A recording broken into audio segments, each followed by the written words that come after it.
चालू करायचं.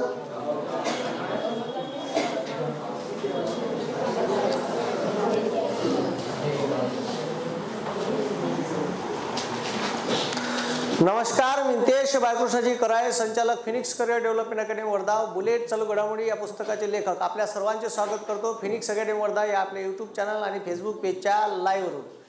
बे पोट्यो या बे कसं लाईव्ह ओ सत्यभामा येणं डोंबडे पाय. आज आपल्याला पाहायचं आहे इकॉनॉमिक्स मध्ये पाहून राहिलो. रिझर्व्ह बँक ऑफ इंडिया लुटा गिटाचे समजा सांग, मी त्यासोबत टाका हो टाकू सालेले. हां लक्ष द्या, रिझर्व्ह बँक कशी काम करते आज आपण पाहणार आहे. ठीक आहे, लक्ष द्या.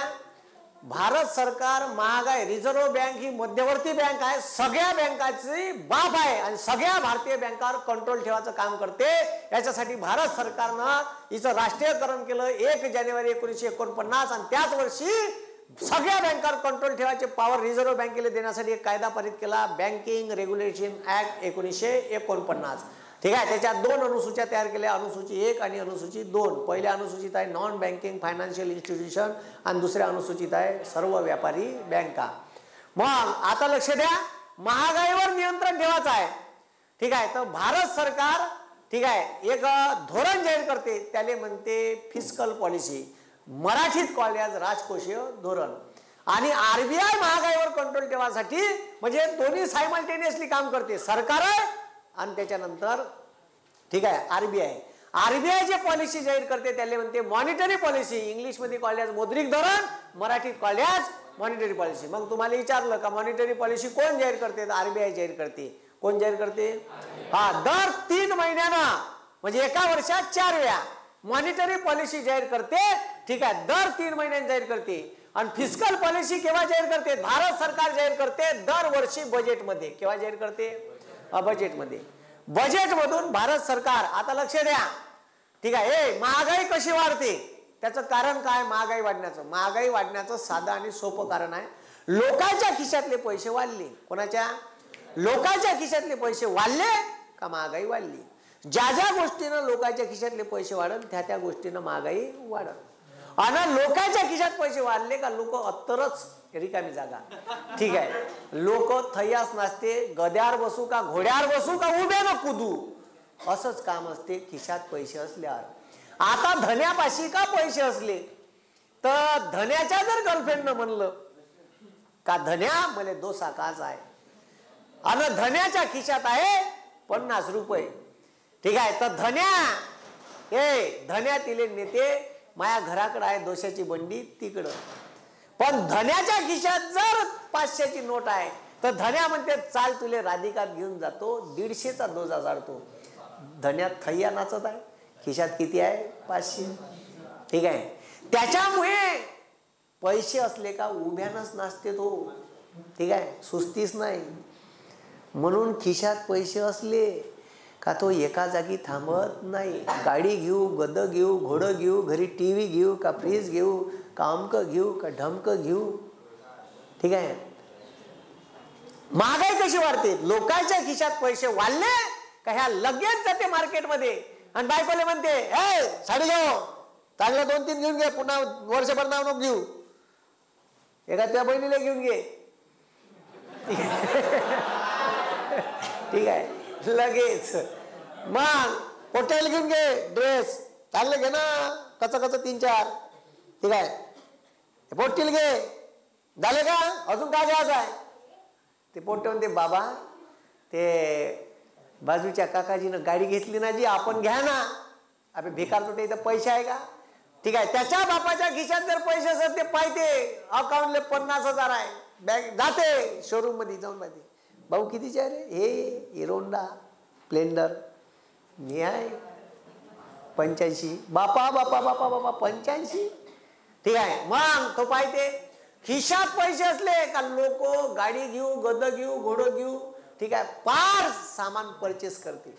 सामान म्हणजे खिशात पैसे असले का वाढते? मागणी. का वाढते? मागणी वाढली का तिकडे पुरवठा कमी पडते, कंपनीला प्रोडक्शन वाढवा लागते. आणि पुरवठा कमी झाला का आपोआप वस्तूंची काय होते? भाव वाढ. साधं लॉजिक आहे इकॉनॉमिकचं. ठीक आहे, पैसा वाढला का भाववाढ होईल? लोकांच्या खिशातला पैसा ज्या ज्या गोष्टीनं वाढत त्या त्या गोष्टीनं महागाई वाढते. समजलं का? महागाई कशी वाढते? लोकांच्या खिशातला पैसा वाढला का लोक अत्तरच. ठीक आहे, तर मग आता लक्ष द्या, लोक थांबतच नाही म्हणलं, लोक खतरनाकच आहे भारतातली. हे लक्ष द्या रे. मग भाववाढ, ठीक आहे, हे आता स्पेशल चॅप्टर आहे. चलनवाढ, भाववाढ, किंमतवाढ, मुद्रास्फीती. एखाद्या देशात भाववाढ व्हायला पाहिजे, पण अकातल्यासारखी नाही.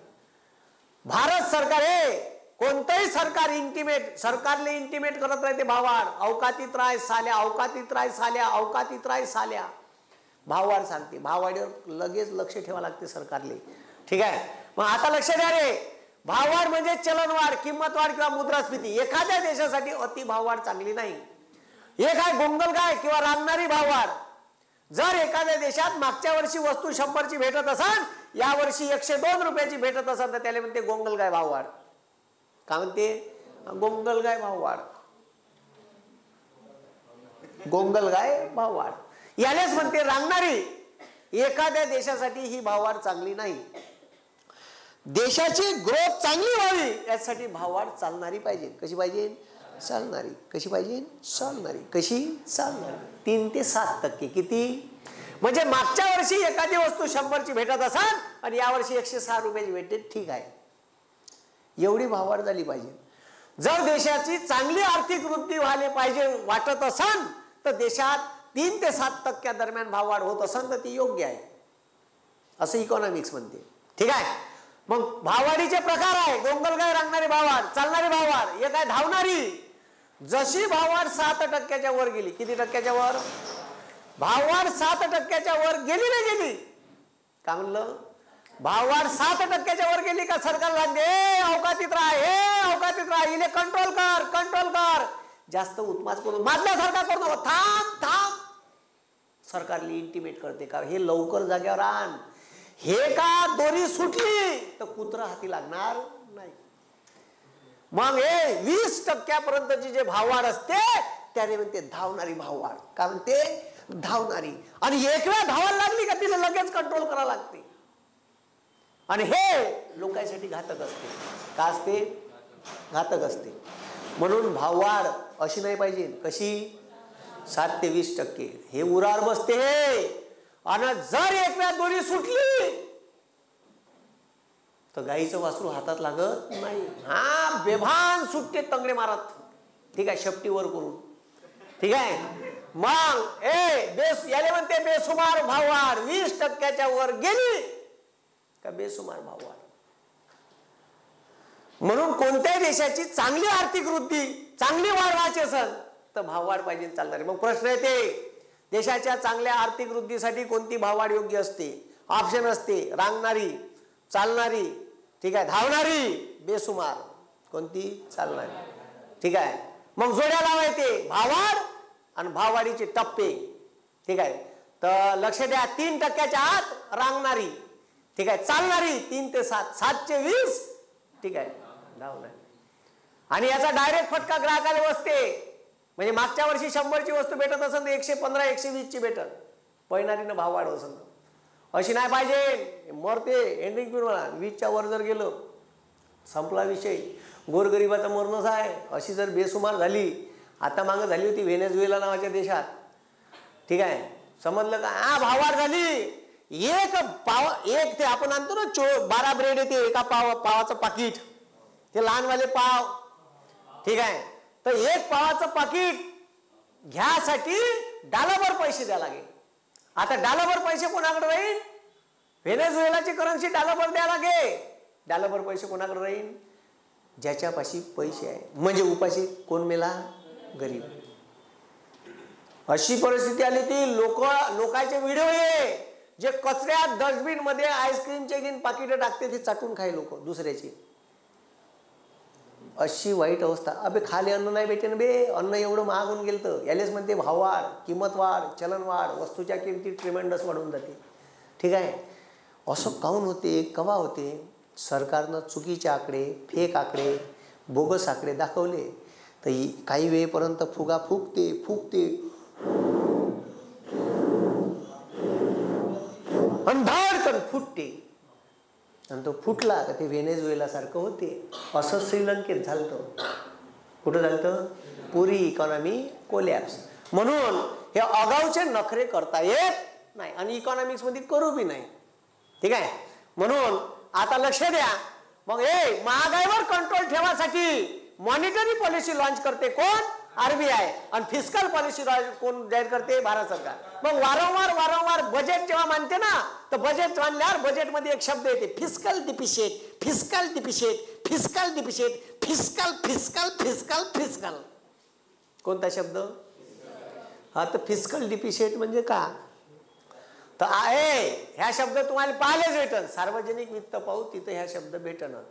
भारत सरकार बजेटवर कंट्रोल ठेवासाठी हे पॉलिसी लॉन्च करते, राजकोषीय धोरण. ते कशातून जाहीर करते? जर तुम्हाला विचारलं भारत सरकार आपलं राजकोषीय धोरण कशातून जाहीर करते? बजेटमधून. आणि बजेट केव्हा मांडते? तर बजेट मांडते केव्हा? मार्च महिन्यात. केव्हा मांडते? मार्च का फेब्रुवारी साली हो? कोण्या महिन्यात? आम्हाला नाही माहित. केव्हा मांडते? हा, मार्च. मग आता बजेट मांडते, बजेटले पारित करून घेते. आता लक्ष द्या, हे महागाईवर कंट्रोल कसं ठेवते? बजेट मधून हे महागाईवर कंट्रोल कसं ठेवते? आपल्याला प्रश्न विचारते, महागाईवर कंट्रोल करणारं ठीक आहे सर्वात मोठी संस्था कोण? तर केंद्र सरकार. ठीक आहे. पण केंद्र सरकारपेक्षा कंट्रोल तर रिझर्व्ह बँक ऑफ इंडिया ठेवते. मॉनिटरी पॉलिसी वारंवार हिचं दर 3 महिन्यांनी लक्षच राहते. हिच्याच हातात आहे मार्केटमध्ये पैसा होताचा किती आणि मार्केटमधला पैसा काढायचा किती. कोणाच्या हातात? आरबीआय. नाव कोणाचं आहे? मग लक्ष द्या, भाववाढ कशी होते? तर भाववाढ एकाच गोष्टीने होते, लोकांच्या खिशातला पैसा वाढला का भाववाढ झाली. मग भाववाढीने सरकार बी जबाबदार आहे का? सरकारची फिस्कल पॉलिसी बी जबाबदार आहे. हो, सरकारनं जर लोकांच्या हातात पैसे ओतले, लोकांच्या खिशात ज्या ज्या गोष्टीनं पैसे जाईल त्या गोष्टीनं भाववाढ होईल. मग आता मागच्या वर्षीच्या बजेटमध्ये भारत सरकार म्हणे ठीक आहे मनरेगा महात्मा गांधी रोजगार योजनेसाठी 33,000 करोड रुपये आम्ही देणार आहे. किती हजार करोड? 33,000 करोड. आणि यावर्षी भारत सरकार म्हणते का आम्ही यावर्षी 60,000 करोड रुपये पंतप्रधान ठीक आहे 60,000 करोड रुपये आम्ही ठीक आहे महात्मा गांधी रोजगार योजनेवर खर्च करणार आहे. डायरेक्ट 27,000 करोड रुपये का गेले? वाढवले. ह्या पैसा कुठं चालला? हे काम कोणतं देते? तर बड्डावर डोंगर उताराले, आडव्या चरी खोदणे, झाडं लावणे, ठीक आहे गावातल्या नाल्या साफ करणे, ठीक आहे शेततळ खोदणे, असे काम करते. कशातून? मनरेगातून. ठीक आहे. मग आता इथं लक्ष द्या, हे जे मनरेगा आहे, मागच्या वर्षी किती फंड होता मनरेगाचा? किती? ह्या पैसा कोणाच्या खिशात चालला? गोरगरिबाच्या. कोणाच्या चालला? गोरगरिबाच्या. आता किती खर्च करून राहिले? 60,000 करोड. डायरेक्ट 27,000 करोड रुपये मागच्या वर्षीपेक्षा यावर्षी भारत सरकारनं ओतले. हे पैसे डायरेक्ट कोणाच्या खिशात? मागच्या वर्षी 100 दिवसच रोजगार भेटला, या वर्षी 170 दिवस रोजगार भेटला एखाद्या कुटुंबाला. तेवढे पैसे का आले? त्याच्यापेक्षा जास्त पैसे जास्त आल्याबरोबर तुम्हाला सांगतो अत्तरच मुतते, तर थांबतच नाही. ठीक आहे. गाडी घेऊ, गद घेऊ का घेऊ का उभ्यानं कुदू, पैसे आले का लगेच बायकोल मार्ग घे, 3-4 साड्या घेऊन घे, अजून लागले 2 घे, त्या बहिणीला घे, त्या भाऊ बरोबर बोलत नाही माझ्यासोबत त्याला नको घेऊ. ठीक आहे. हॉटेल घे, कचाकच कपडे ड्रेस लगेच मार्केटमध्ये किराणा एका तालान 2-3 महिन्याचा भरून घेते तो घरी. ठीक आहे. पैसे वाढले का मागणी? काऊन? तर सरकारनं बजेटमध्ये फंड वाढवला. फंड कशातून वाढवण? बजेटमधून. सरकारनं लोकांच्या हातात पैसे ओतले का महागाई वाढली. आणि तुम्हाला देशाची इकॉनॉमी बुशअप करायची आहे ना, साधं लॉजिक आहे. इकॉनॉमी बुशअप करायची आहे तर गरीब लोकांच्या हातात पैसा होता. गरीब लोकांच्या हातात ज्या ज्या गोष्टीनं पैसा जाईल आपोआप डिमांड क्रिएट होईल. आपोआप डिमांड क्रिएट झाली का कंपन्याचा माल पुरवठा करण्याची क्षमता वाढवायला लागल. कारण मागणी वाढते. पैसा वाढला का मागणी वाढलीच पाहिजे वस्तूची.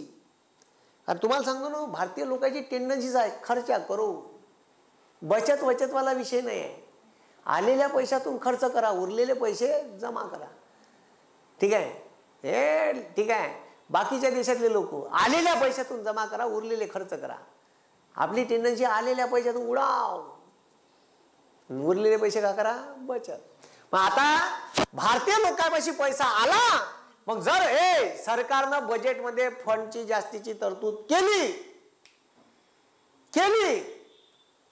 का महागाई वाढली. मग मग आपल्याला विचारते महागाई वाढण्याचे खालीलपैकी कोणते कारण आहे. बजेटमध्ये प्रोव्हिजन जास्त पैशाची केली, तो पैसा डायरेक्ट गरिबाच्या हातात जात असेल तर महागाई वाढली म्हणून समजायची. मग महागाई वाढीले सरकारचं फिस्कल पॉलिसी बी जबाबदार आहे. अबे आहे का, आहे ना. ज्या ज्या गोष्टीनं लोकांच्या हातात डायरेक्ट पैसा जाईल, महागाई वाढली. समजलं का. महागाई कशी वाढते समजलं. लोकांच्या खिशात ज्या गोष्टीनं पैसे वाढन त्या गोष्टीनं का वाढन, महागाई वाढन. मग हे आपल्याला बजेटमध्ये पाहायचं आहे. तुटीचा अर्थसंकल्प सादर केला तर महागाई वाढते. तुटीचा म्हणजे का, तूट म्हणजे का, तो सरकारच्या तिजोरीत सरकारच्या तिजोरीत येऊन राहिले 10,000 करोड. किती हजार करोड, हा असं अंदाजे सांगून राहिलो, लय येते पैसे. 10,000 करोड येऊन राहिले आणि सरकार म्हणते खर्च करायचा आहे 12,000 करोड. अबे भोकण्या म्हणा, त्या तिजोरीत पैसे किती येऊन राहिले, 10,000 करोड. तो खर्च किती करायचा म्हणते. मग 2,000 का घ्या लागन, कर्ज. अबे कर्ज घ्या लागन ना, तवाच खर्च करता येईल ना, का झाडाला लागले आहे पैसे. मग 2,000 खर्च किती, म्हणजे याच्या उरात 2,000चं का झालं, कर्ज. दॅट इज कॉल्ड डिपिशिएट, तूट, फिस्कल डिपिशिएट, अर्थसंकल्पीय तूट. अर्थसंकल्प आहे 10,000 कोटीचा, तिजोरीत देऊन राहिले 10,000 कोटी. ह्या बापूसाहेब खर्च करतो म्हणते 12,000 करोड.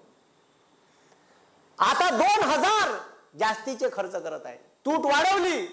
तूट वाढवली म्हणजे लोकांवरचा खर्च करण्याचा पैसा वाढवला. आणि ह्या वाढवला म्हणजे लोकांच्या खिशात मागच्या वर्षीपेक्षा काय चालले, जास्त पैसे. ते पैसे गेले का महागाई वाढली. तुटीचा अर्थसंकल्प सादर करणे हे बी महागाई वाढीचं काय कारण आहे. मग महागाई वाढीचे कारण आहे, महागाई वाढी नावाचं चॅप्टर आहे. किंमत वाढ, भाव वाढ, ठीक आहे, मुद्रास्फीती, ठीक आहे, चलन वाढ, दॅट इज कॉल्ड भाव वाढ. हे सगळे एकच नाव आहे. भाव वाढ, चलन वाढ, किंमत वाढ, मुद्रास्फीती हे एकच नाव आहे. भाववाढ म्हणजे चलनवाढ, चलनवाढ म्हणजेच भाववाढ, भाववाढ म्हणजेच किंमतवाढ, किंमतवाढ म्हणजेच मुद्रास्फीती. ठीक आहे. आणि भाववाढीचे मग कारण आहे पुरवठाजन्य कारणे आणि मागणीजन्य कारणे. ज्या गोष्टीनं मागणी वाढल, मागणीजन्य. मग तुटीचा अर्थसंकल्प सादर केला, हे पैसे कोणाच्या खिशात जाणार आहे, लोकांच्या खिशात. ज्या गोष्टीनं पैसे वाढल ते मागणीजन्य कारणात पण नोंद द्यायची. आणि ज्या गोष्टीवर पुरवठ्यावर इम्पॅक्ट करण, ज्या गोष्टीनं. आता मान्सूनच कमी पडला, आता तुरीच्या शेंगा धराच्या, चलप धराच्या टायमावर का आला, पाऊस आला, फुलं गळले, बार करपला.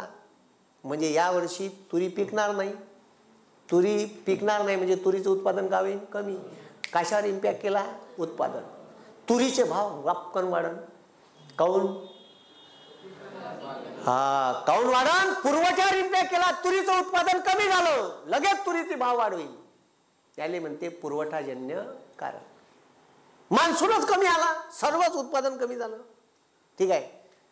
मान्सून कमी आला, कशावर इम्पॅक्ट करण, पुरवठाजन्य कारणावर. समजलं का. अबे समजलं का. आता मी कंपनीचा मालक आहे, भावा सोपी चॅप्टर आहे बे, असंच आहे का, पांचट आहे इकॉनॉमिक्स, व्हेरी पांचट. ठीक आहे. आता बा, ठीक आहे, हे माझ्या कंपनीत नोकर आहे. ठीक आहे. मी मालक आहे. काय, मी मालक आहे. ठीक आहे, दिसते रे बरोबर. ठीक आहे. मी काय, मालक आहे. ठीक आहे. तर आता याय ना, ठीक आहे, मला मागणी केली का, सर आम्हाला पगार वाढ पाहिजे. म्हणलं बे साले परवडून नाही राहिले मला कंपनी, मी पगार वाढ देत नाही. यायनं आंदोलन केलं. मला वाटलं 4 दिवसात येईन, 5 दिवसात येईन. मी घणघटलंच नाही.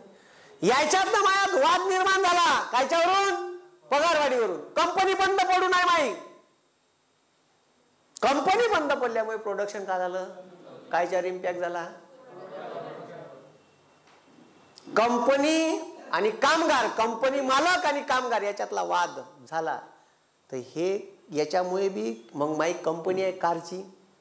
काय कंपनी, चिल्लर काम नाही करत असतो आपण. ठीक आहे. कायची कंपनी आहे, कारची. ठीक आहे, टोयॅटो आपली सोय. ठीक आहे, मग आता लक्ष द्या. आता ते टोयॅटो कंपनी आपलीच होय आणि टोयॅटोतले तुम्ही कावय कर्मचारी, मी कावय मालक. मग भांडण लागलं. 1 महिना झालं. ठीक आहे, टोयॅटो, इनोवा आणि फॉर्च्युनरचं प्रोडक्शन काय बंद आहे. तर लगेच प्राइस हाईक होऊन जाते, वाढून जाते.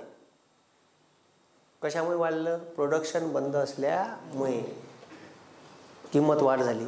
पण इम्पॅक्ट कशावर केला? पुरवठ्यावर. म्हणून हे पुरवठाजन्य कारणात जाते. ज्या गोष्टी पुरवठ्यावर इम्पॅक्ट करून भाव वाढ होईल, पुरवठाजन्य कारण. ज्या गोष्टीमुळे लोकांच्या खिशातले पैसे वाढत, ते मागणीजन्य कारणावर इम्पॅक्ट करत. पैसा वाढला का मागणीवर परिणाम झाला, मागणी वाढते. मागणी वाढली का पुरवठा कमी होते आणि किंमत वाढवते. समजलं का मी काय म्हणलं? पैसा वाढला का ह्या वस्तू खरेदी करायला जाईल. तुम्हाला सांगलं यात थैयास नसते. आणि या मग डायरेक्ट मागणी मार्केटमध्ये गेला का त्या वस्तूची मागणी वाढते, पुरवठा काय होते कमी, आणि लगेच काय होते मग भाव वाढ. समजलं का? तर त्याला म्हणते ठीक आहे मागणीजन्य कारणे, मागणीवर इम्पॅक्ट करत. समजलं का? ज्या ज्या गोष्टीनं पैसा वाढल त्या गोष्टी तुटीचा अर्थसंकल्प. ठीक आहे, तुटीचा अर्थसंकल्प सादर केला तर सरकार जास्तीचे पैसे खर्च करत, तुमच्या खिशात पैसा वाढल, आपोआप मागणी वाढल आणि भाव वाढवी. समजलं का? मग आपल्याला विचारते का खालीलपैकी भाववाढ कमी करण्यासाठी काय उपाययोजना करा लागल? तर शिल्लकीचा अर्थसंकल्प म्हणा लागल. पैसे लोकांवर का करावं लागल? कमी खर्च करावं लागल, महागाई कंट्रोल करायची आहे. म्हणजे सरकार बी बजेटमधून महागाईवर कंट्रोल ठेवते. मग पैसा किती टाकायला पाहिजे लोकांच्या उरावर? एवढा खर्च केला ते महागाई वाढवून का? ठीक आहे, जर मागच्या वर्षी ठीक आहे 30,000 करोड मनरेगासाठी खर्च केला आणि यावर्षी डायरेक्ट 60,000 करोड केला, तर मग 30,000 करोड डबल वाढवला तर महागाई वाढू शकते. कारण ह्या पैसा कोणाच्या हातात जाणार आहे? गोरगरिबाईच्या. समजलं का मी का म्हणून राहिलो? काही प्रॉब्लेम? ज्या ज्या गोष्टीनं लोकांच्या खिशातले पैसे वाढन त्या गोष्टीनं महागाई वाढन. महागाई वाढीचे 2 कारण आहे. मग एक मागणीजन्य आणि एक पुरवठाजन्य. ते आपण पाहूच महागाई नावाच्या चॅप्टरमध्ये. ठीक आहे, तर मग आता लक्ष द्या. ठीक आहे, आता RBI, ठीक आहे, RBIचे कार्य. तर RBI जे मॉनिटरी पॉलिसी जाहीर करते ते जाहीर करते पतनियंत्रण किंवा किंमत स्थिर ठेवण्यासाठी. आणि इथंच RBI पैशावर कंट्रोल कसं ठेवते मार्केटमधल्या ते इथं पाहायचं आहे. कायच्यावर? ठीक आहे, तर RBIचे कार्य काय हे लक्ष द्या बे. पुस्तक वाचून नाही समजत काय काय गोष्टी, इथं समजून घ्या. रिझर्व्ह बँक आपलं कार्य कसं करते? तर रिझर्व्ह बँक ऑफ इंडिया आपलं कार्य, ठीक आहे, हे लक्ष द्या रे. रिझर्व्ह बँक ऑफ इंडिया आपलं कार्य कसं? तिचे 2 कार्य आहे. एक परंपरागत कार्य, ठीक आहे, एक कोणतं कार्य? परंपरागत कार्य. ठीक आहे, आणि त्याच्यानंतर तिचं दुसरं कार्य आहे परिवेक्षणात्मक कार्य. कोणतं आहे? एक आहे परंपरागत. परंपरागत म्हणजे चालीरीतीप्रमाणे तिच्याकडे आलेलं कार्य. आता लक्ष द्या, ती चलनी नोटाची छपाई करते. अबे मध्यवर्ती बँक आहे, तिलेच पॉवर आहे. ठीक आहे, कायद्यानं तिले पॉवर दिला आहे की तू नोटा छापजो. परंपरागत कार्य आहे. याच्यानंतर बी ते तिच्याकडेच राहील. नोटा छापणे हे RBIचं काम आहे. चलनी नोटाची छपाई परंपरागत कार्य आहे. सरकारची बँक, कोणाची बँक? सरकारची बँक म्हणून काम करते रिझर्व्ह बँक ऑफ इंडिया. ठीक आहे, सरकार जशा पॉलिसी राबवून तशाप्रमाणे तिला वागा लागते. सरकारची बँक म्हणून काम करते कोण? Reserve Bank of India. बँकाची बँक, अरे भाऊ हे तर बापच होय, सगळ्या बँकाचा बापच होय. कोणाला पैसे लागले, बाबा मला ते MBA करायचं होतं, वर दिले, ठीक आहे, घेऊन जा ना पैसे. तर लगेच बाप पैसे देते. कोणाले? लेकराले. सगळ्या बँकाची बाप आहे कोण? ठीक आहे, बँकाची बँक म्हणून काम करते. ठीक आहे, कोणत्या बँकेला वेळेवर पैशाची गरज पडली तिचे पैशाची गरज भागून टाकते. कोण? RBI. कशी भागवते ते पाहू आपण. ठीक आहे, मग आता लक्ष द्या. अंतिम ऋणदाता कुठंच कोणा पैसे नाही दिले बँकायले, RBI देते. ऋणदाता म्हणजे कर्ज देणारी. ऋणदाता म्हणजे सगळ्या बँकाले कर्ज देते. कोणा गेले कटोरं घेऊन एक बँक दुसऱ्या बँकेकडं, तीन नाही दिले. रिझर्व्ह बँक आहे, नावच आहे ना रिझर्व्ह बँक ऑफ. अंतिम ऋणदाता आहे, सगळ्याले कर्ज द्यायचं काम करते. सगळ्या बँकाले अंतिम ऋणदाता, बँकाची बँक, सरकारची बँक, चलनी नोटाची छपाई करते. निरासन गृह, आता व्हॉट इज मीन बाय निरासन गृह? ठीक आहे, हे शॉर्टकटमध्ये सांगितलं मी, एकदम सोपी. आता लक्ष द्या. ठीक आहे, हे एक वेळा पाहायचं, बाकी ते पुस्तकातले एक वेळा वाचून टाकायचं, 2 वेळा वाचायचं, खतम करायचं. डबल टिबल वाचायचं नाही, डायरेक्ट मग हायलाईट केलेले पॉईंट वाचायचे. निरसन गृह म्हणजे काय? आता ह्या धने आहे, काय धने आहे, काय धने आहे. आता धन्याकडे माय पैसे आहे, त्यानं मला क्लासचे पैसे दिले नाही. ठीक आहे, आणि मग धन्याले म्या घाई सांगलं, साल्या पैसे दे नाही करण लावीन.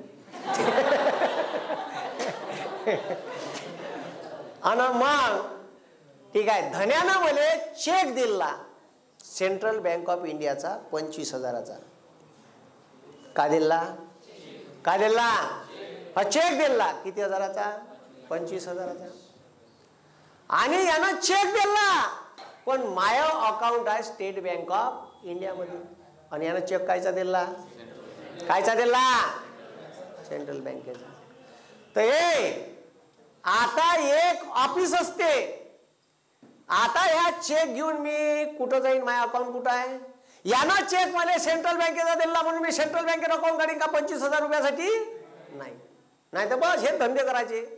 एखाद्यानं दुसऱ्या बँकेत दिला, तिथं अकाउंट काढायचं आणि काढायचे. भारतातल्या 40 बँकात 40 अकाउंट पिसायल्यासारखी.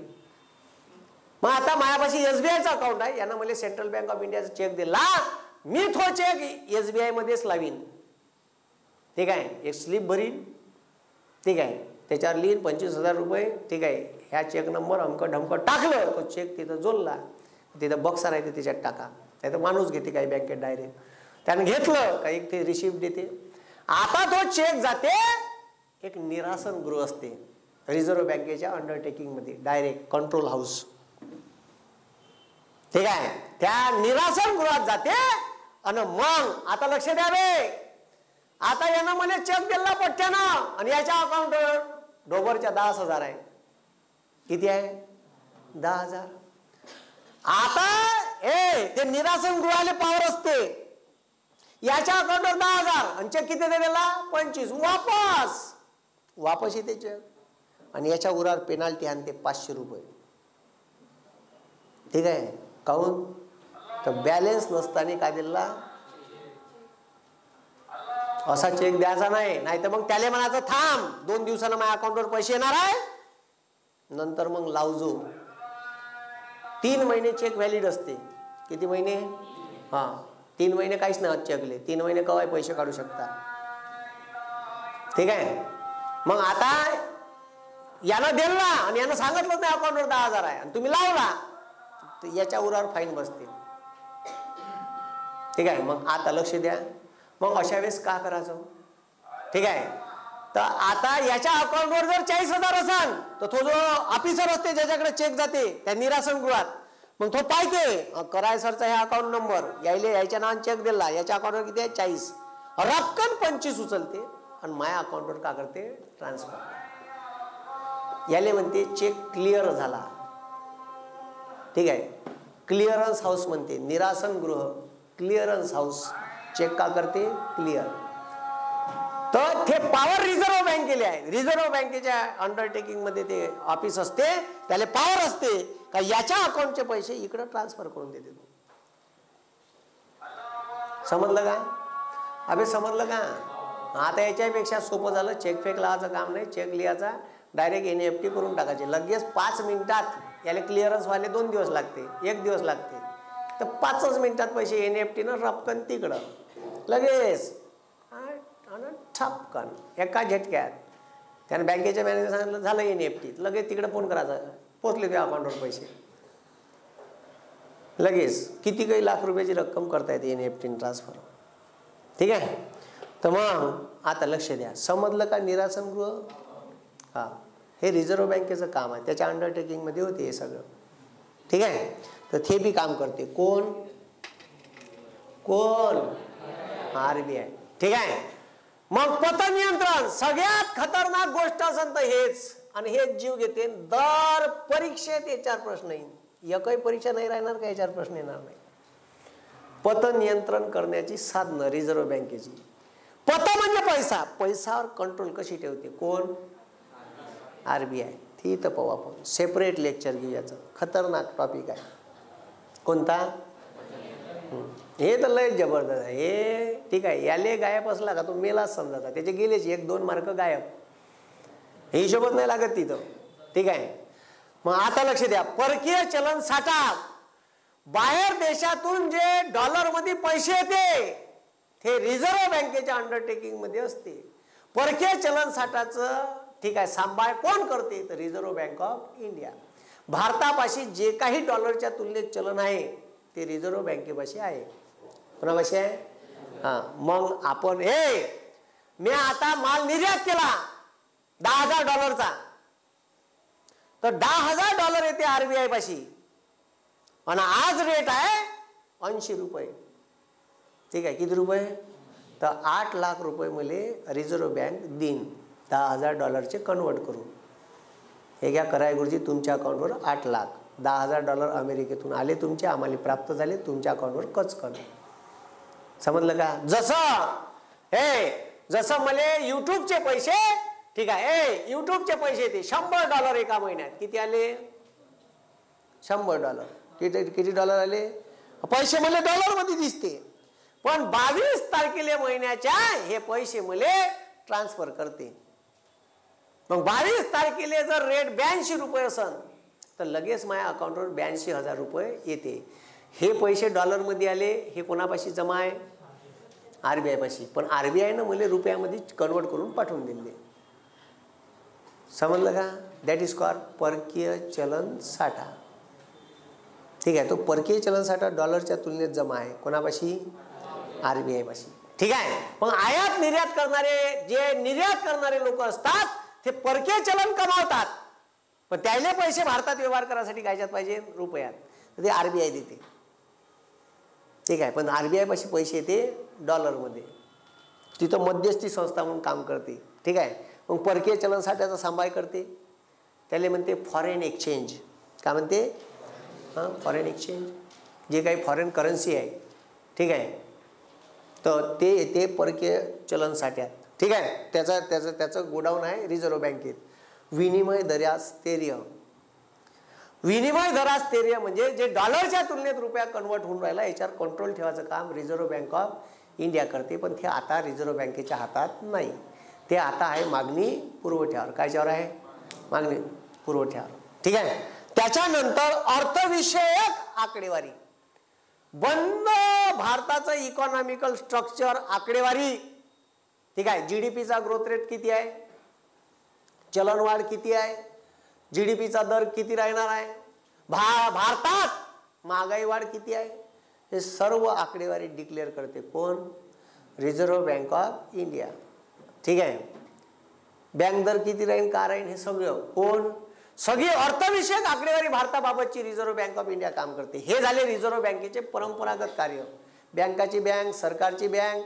ठीक आहे. त्याच्यानंतर चलनी नोटाची छपाई, अंतिम ऋणदाता, निरासन गृह, पतनियंत्रण किंवा किंमत स्थैर्य, परकीय चलन साठा, विनिमय दर आणि अर्थविषयक आकडेवारी. ठीक आहे. मग आता लक्ष द्या. पर्यवेक्षणात्मक कार्य. भारतात कोणालाही बँक उघडायची असेल, तो खाजगी माणूस असो, सरकारी संस्था असो, सहकार असो, रिझर्व्ह बँक ऑफ इंडियाची का पाहिजे? परवानगी. हे शाखा जरी खोलायची आहे आणि बँक जरी खोलायची. आता भारतात खाजगी माणसाला बँक उघडायची परवानगी दिली, मला बँक काढायची आहे, पण मला बँक परवानगी पाहिजे रिझर्व्ह बँक ऑफ इंडियाची. कोणाची पाहिजे? ठीक आहे. मला माया मतानं यारे अकाउंट घेऊन जा. ठीक आहे. आपली बँक खुली झाली आहे. चोट्यानं लोकांचे पैसे जमा केले पयाला म्हणजे उठून पैसा वय काही सांगता येत नाही. असे इल्लिगली पैसे कोणालाही जमा करता येत नाही. लोक हे काढते ना, काय म्हणते त्याले, बीसी. बीसी इल्लिगल आहे, फक्त विश्वासावर चालते. कायच्यावर चालते? मग आता लक्ष द्या.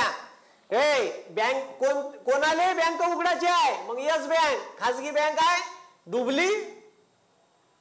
तुम्हाला सांगतो आडवं तिडवं काहीच नाही झालं. रिझर्व्ह बँक गेले, एखाद्या बँकेनं आडवं तिडवा कारभार केला तिच्या उरावर ते नड्डीच पिचकते. रस्त्याच्या बाहेर गेली का छपकनच फोक आणते धरून. काऊन हो चोट्टे तुझी रस्त्यात चालायला चालू, रस्त्याला चालू राहिली भोकणे आहे का? अबे खालता गेला आता तू.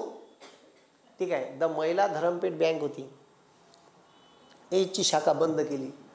जास्त कारभार अगाऊचे कारभार नाही, चांगल्या चांगल्या बँक. ठीक आहे.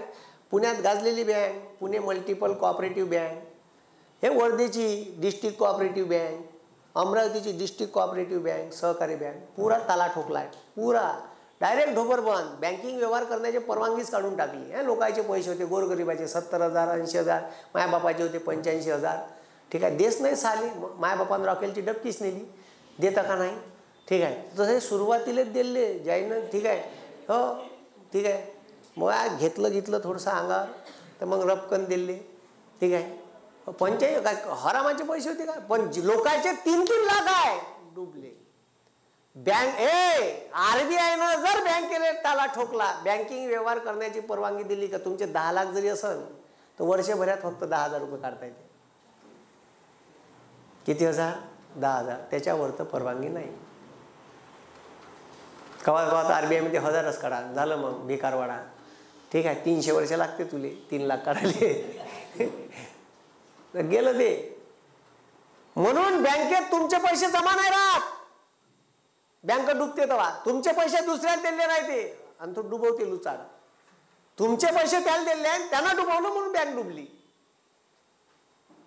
नाही तर तुमचे सर ते मग ते काजी आपल्याला कागद देते FDचा 3 लाख जमा आहे ते दाखवल्या. अबे ते काय तू त्याचा कॉम्प्युटर जरी त्याच्या उराड फोडशील तरी देत नाही तो. समजलं का? पैसा नाही भेटत. तुमचा पैसा दिला आहे दुसऱ्याला आणि त्यानं डुबवला का बँक डुबली.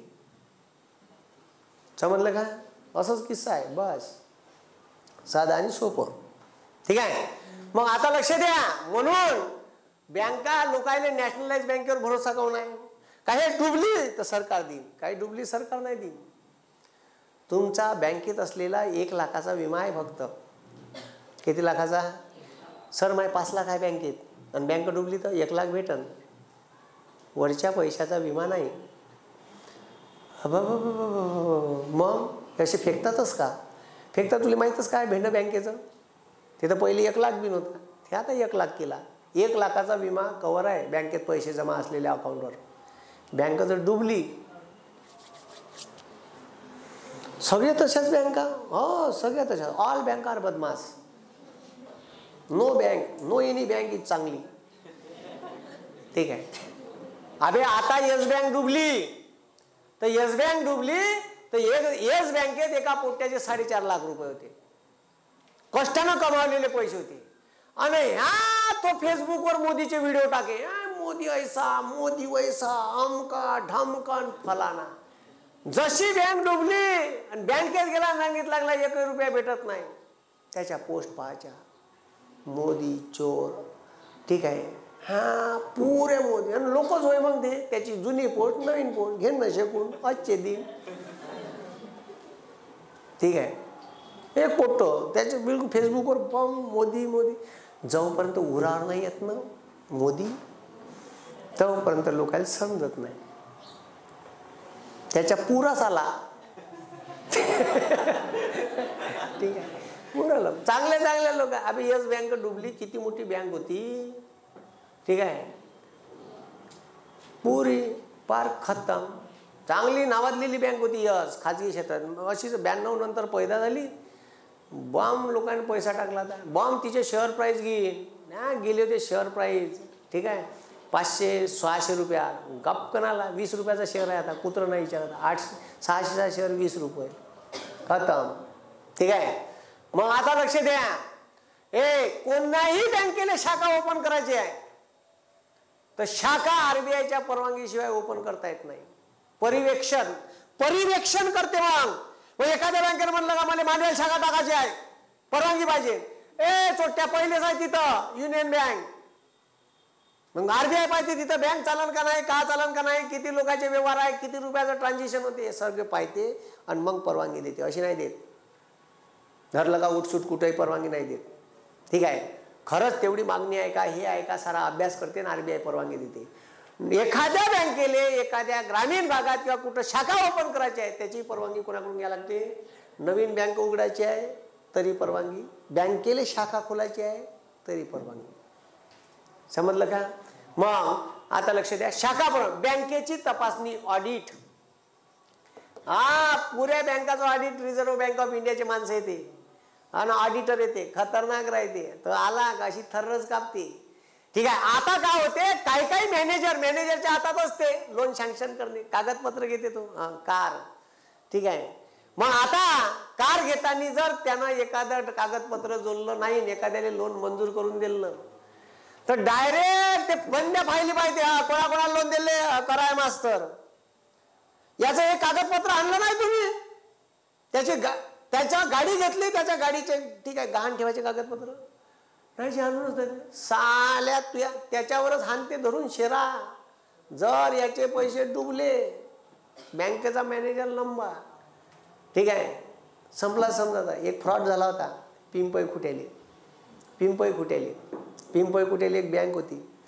ठीक आहे, तो माणूस नितीन गडकरीच्या जवळचा होता. ठीक आहे, पण त्यानं बँकेला फसवलं, कमी खतरनाक बँकेला फसवलं. बँकेत गहाण पैशावर बँक लोन देते. त्यानं 8 किलो सोनं, किती किलो, 8 का 10 किलो सोनं, 8 किलो होतं, 7 का 8 किलो सोनं ठेवलं बँकेत गहाण. बरं त्यानं का नाही, फ्रॉड कसा खतरनाक, डोकं इथून लावायचं, मग करायचं असं बँकेचा सोनं चेक करायचा एक. ठीक आहे, रजिस्टर्ड सोनार असते, त्याने शिकत घेतला असन. ठीक आहे, असन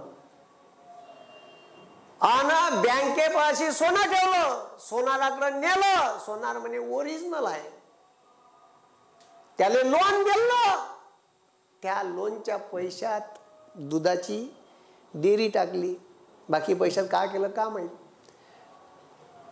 आणि तुम्हाला सांगतो, मग किस्ता भरणं बंद केल्या त्यानं. त्याला माहित असं सोनं डुप्लिकेट आहे. थोस होता ना फ्रॉड. डायरेक्ट वर्षभर भरल्या हात वरता केले, म्हणजे पैसेच नाही माझ्यापाशी. पैसे भर, अबे पैसे भर, पैसेच नाही, ते सोनं इकून टाका. सोनं लिलावाले काढलं, सोनंच नव्हतं, ते पितळ होत. आणि मग चौकशी झाली त्याची. ह्या म्हणे मी सोनं ओरिजिनल दिलं, माझे सोनं पाहिजे.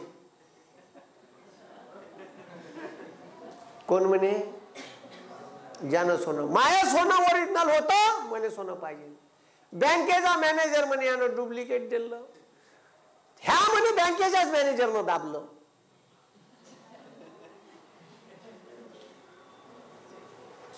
शेटल त्या माणसाला केलं. आणि सोनार म्हणे मॅच चेक केलं तर बरोबर होतं. आता मला यायनं लॉकर मध्ये ठेवलं, का झालं मला माहित नाही. त्यानं हात वरत केले. कोण, यानं आरोप केला मॅनेजरवर. झालं मग लंब गेलं ना प्रकरण. गाजलं प्रकरण, खतरनाक झालं. रपातपा कोर्टात केस चालू आहे, तारीख पे तारीख, पैसे खाऊन गुल. तो आजही म्हणते मॅनेजर म्हणते म्या घेतले नाही. पहा बा, CCTV कॅमेरे पहा, हेमकं पहा, ढमकं पहा, सोनं तिथंच होतं. मग लॉकर मध्येच बदललं का म्हणे न्यायाधीश. ठीक आहे, असे लोक खतरनाक आहे वा. हीचीच वर्धा जिल्ह्यातलीच गोष्ट, पिंपई खुट्याची खतरनाक प्रकरण घातलं. ते इतके लोक बदमाश आहे. आता कोण गेम कोणाचा केला, ठीक आहे, असं आहे पाहिजे. तर ते असं ऑडिट मध्ये सापडते. मग कुठं काही झालं, एखादं कागदपत्र तुम्ही बँकेचा मॅनेजर कमी लावलं, ठीक आहे, कागदपत्र म्हणून बँक ठीक आहे. वारंवार सगळे कागदपत्र, एक कागदपत्र कमी नसेल अशी घरा होम लोनची फाईल उरावर मारून फेकते. हे आणा तेव्हा लोन होते. एक जरी कागदपत्र नसन डायरेक्ट फाईल उरावर मारून फेकते. हे घ्या, हे आणून द्या, मग लोन के सँक्शन होते. देतच नाही. बापा लय पाहिजे त्याले घराचे सगळे कागदपत्र, आधार कार्ड, पॅन कार्ड, अमक ढमक, इलेक्ट्रिक बिल, त्याच्यानंतर इस्टिमेट रिपोर्ट, तुमच्या घराची किंमत किती आहे. एक व्हॅल्युएटर असते, व्हॅल्युएटर, त्या व्हॅल्युअरकडे जा लागते. तो बँकेनं रजिस्टर्ड केलेला असते, त्याच्याचकडे जा लागते. बँकेनं एक ठेवलेला व्हॅल्युअर असते, तो सांगते का तुमच्या घराची प्लॉटची, ठीक आहे, किती किंमत आहे. समजलं का? ठीक आहे. मोबाईल खालतं ठेवा. ठीक आहे का म्हणलं? हां, मोबाईल खालतं ठेवा. ठीक आहे. व्हॅल्युअर असते. कोण असते? हां, व्हॅल्युअर. ठीक आहे. तर ह्या जो व्हॅल्युअर आहे याले पॉवर असते का तुमचं घर किती रुपयाचं आहे. ठीक आहे. मार्केट प्राईस काय आहे, रेडी रेकनर प्राईस काय आहे, तो सगळे एक प्रूफ बनवून देते. ठीक आहे. आता यानं जर सांगितलं का याच्या प्लॉटची किंमत 27 लाख आहे. किती लाख आहे? 27 लाख आहे. तर तुम्हाला बँक 27 लाख लोन देत नाही. का देत नाही? का देत नाही? लोन नाही देत. मग किती देते सर? तर आता लक्ष द्या. आता लक्ष द्या, किती देते? तर याच्या 80% लोन देते. समजा त्यानं ठरवून दिलं का तुमच्या प्लॉटची किंमत 30 लाख आहे, तर 30 लाखावर 80% 24 लाख. किती लाख? 24 लाखच लोन देते. याले म्हणते गाळा. काय म्हणते? हा, गाळा ठरवणे. आता मी बँकेत गेलो, साहेब हे मायापाशी एक पाव सोनं आहे 250 ग्रॅम, आज 60,000 रुपये रेट आहे. एक पाव सोनं आहे, 15 लाख रुपयाचा आहे, त्याची मार्केट प्राइस आज 15 लाख आहे, मला लोन पाहिजे. 15 लाख नाही देत बँक. 15 लाख नाही देत, 80% देते. काही बँका 90 देते, काही बँका 85 देते. मग बँकेच्या हातात असते गाळा किती ठरवायचा, डिफरन्स. याले म्हणते गाळा, डिफरन्स. किती लोन द्यायचं? जर ठीक आहे आता 15 लाखाचं लोन आहे, ठीक आहे, 20% गाळा ठेवला, 20%, तर लोन किती भेटन? तर 12 लाख भेटन. किती भेटन? 12 लाख भेटन. याले म्हणते गाळा ठरवणे. हे गाळा बी रिझर्व्ह बँक ठरवून देते का चोट्या एवढा गाळा राहील. ठीक आहे. तुनं प्रॉपर्टीच्या 20%, ठीक आहे, 80%च लोन द्यायचं, तुनं 85 द्यायचं.